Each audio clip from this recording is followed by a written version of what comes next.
Guys, mag phototap tayo ng ng photo paper. Ito yung piniren ko. Yan. I-phototap natin. Ito yung gamit natin. Yan, para may siya, may protection siya sa mga basa or kahit punasan mo siya, hindi siya mag-faded kagad. Ito yung ginagamit natin.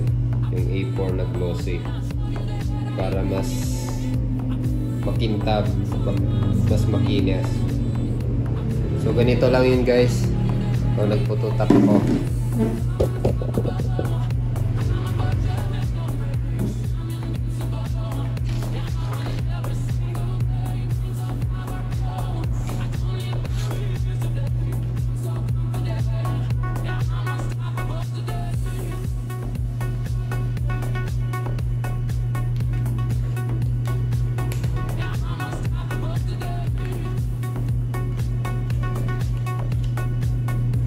Ganyan muna, tupihan muna yung maliit lang.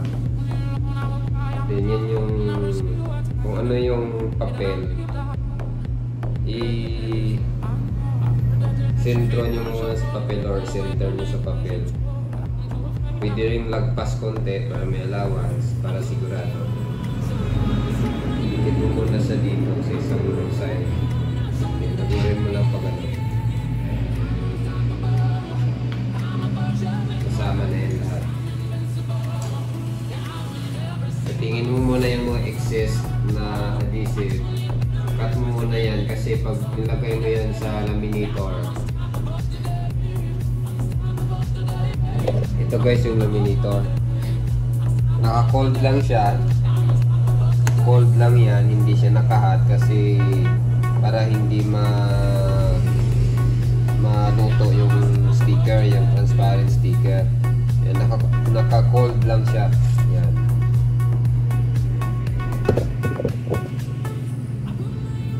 Tingin mo na yung excess ng mga sticker. Dapat kung ano yung papel, halimbawa ganyan, may excess dyan. Yan, excess dyan. Putulin mo yan para hindi dumikit dun sa roller ng laminator. Yan, putulin mo yan.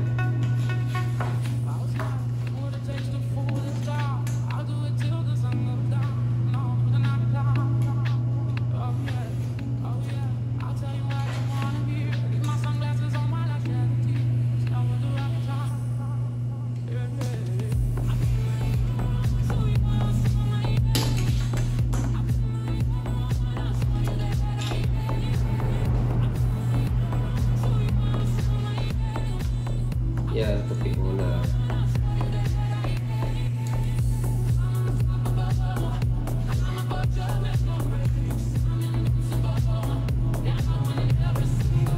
Tsaka meron pa naman guys na ibang paraan para mag-laminate kahit wala yung laminator. Pwede rin squeegee. Kahit walang laminator, pwede. Squeegee lang ang gamit.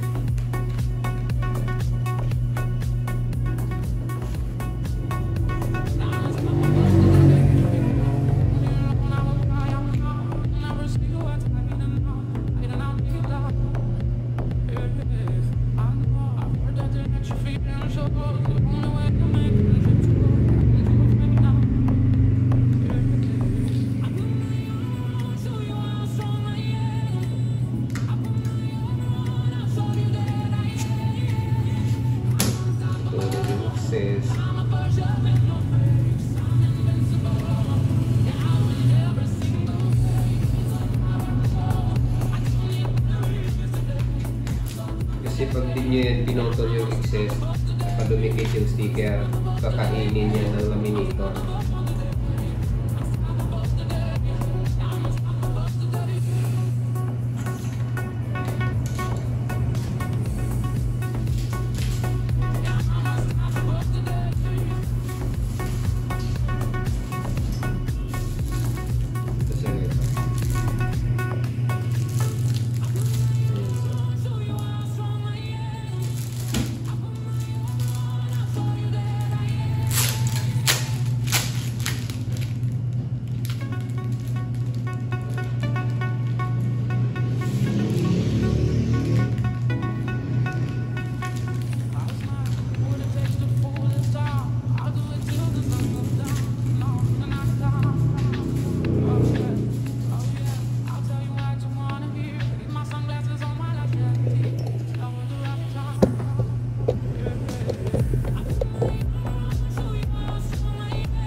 na yan guys, salang.